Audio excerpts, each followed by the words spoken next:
evening, church. If you have your Bibles with you, if you'll turn to page 281,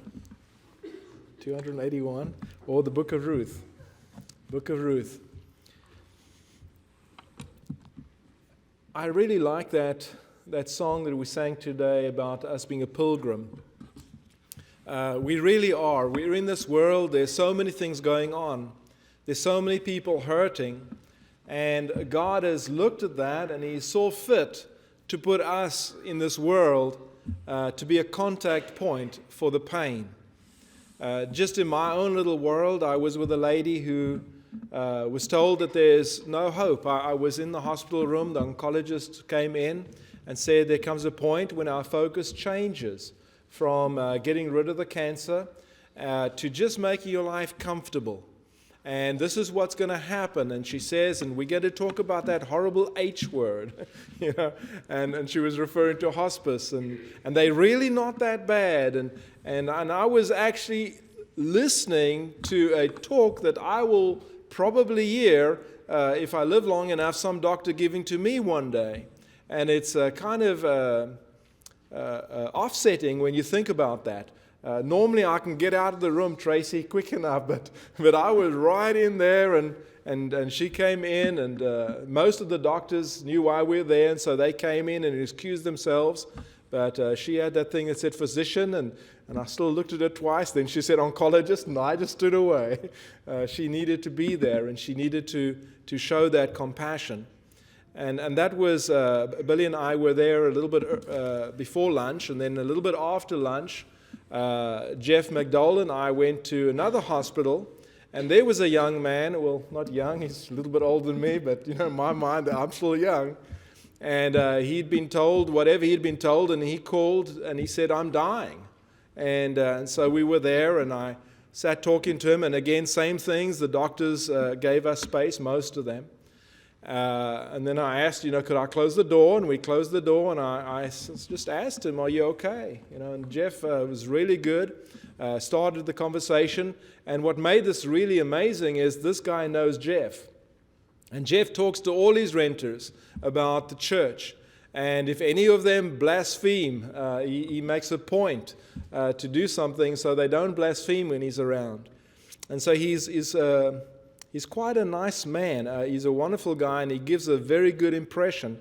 So when I asked this guy, what religion were you formerly from, and he told me, it was a very short conversation to talk to him about baptism. And he would, with all these tubes, then say, yes, I want that. I said, well, he said, where? He said, well, there's a chapel downstairs. I said, no, I don't mean that. I mean submersion. You need to find somewhere with your doctors where there's a bathtub in this hospital big enough, and give me a call when you're ready. It's a wonderful privilege for us to be in this field, to be working, to be able to do these things. And there's some other things that happened today I can't talk about that were equally distressing.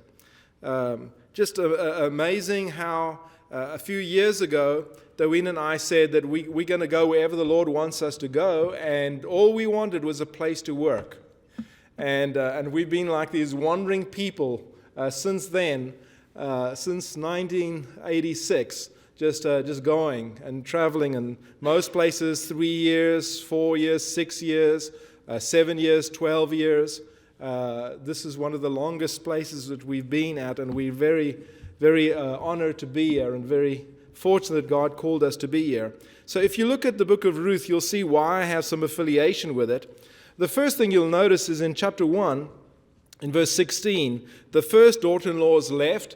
Naomi has got no one. She is the field. She's the one that needs help. And here God has provided this foreign person for her in the form of Ruth. But Ruth said, do not urge me to leave you or to return from following you. For where you go, I will go, and where you lodge, I will lodge.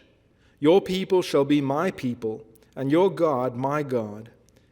Where you die, I will die, and there will I be buried, and so on. And so it's amazing how you can have this person without any affiliation just saying, I'm going to choose new family, and that's going to be the family, and it's just wherever the fields are. And it becomes more clear when you turn to chapter 2 and you drop down to about verse 8. Then Boaz said, "Now listen, my daughter, do not go to glean in another field or leave this one, but keep close to my young men." And so that's kind of what I think God is telling us. If you want to work, you might feel destitute. You might feel, I don't know what to do. I don't know what the Lord wants me to do. I don't know where He wants me to go. If you will just do what He asks you to do, somebody's going to say to you, "Hey, here's a field. You can work in this field." And that's what happens. And if you look at the blessing in verse 14, "And at mealtime Boaz said to her, 'Come here and eat some bread and dip your morsel in the wine.' So she sat beside the reapers, and he passed her roasted grain, and she ate until she was satisfied and had some left over.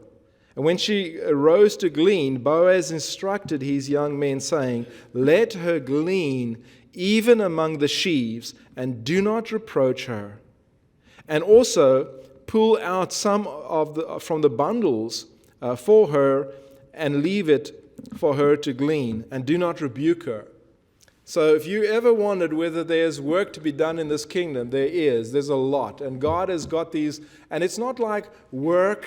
In my mind, I've got the Greek word going, ergos, and I've got work, and I'm dissecting, and I'm thinking about heavy loads, and it's not like that. It's really, really light work. It's really, it's such an honor to do that work. And then to do work in a congregation like this is just unbelievably blessed. There's no way to describe it. Deween and I got home and we took our, I don't know what you call those little haloa things that you put around you, and I started to take it out, and Deween says, "Well, if you fold it in half and then pull it out, it'll be easier." So I know Nancy, it probably took a lot of work, but we had a quick way of getting that out, and it was $500, just amazing. And those are gifts from this congregation, just such tremendous blessings. And there's all kinds of other ways that we've been blessed in.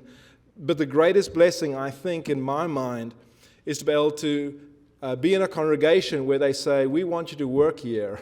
That's the blessing. And to find the work, and not to have to struggle to find the work, but to know it's here. As we come towards the end of this year, we have a goal of finishing strong. And I think the Lord's got a lot of things for us still to do before the end of the year. And so look out for these things. Don't turn a blind eye to what's going on around you. And be insightful. Be very super observant. There's a lot of needs, a lot of little things that we have. And so today the invitation is not just to come forward for prayers or for baptism, but it's also to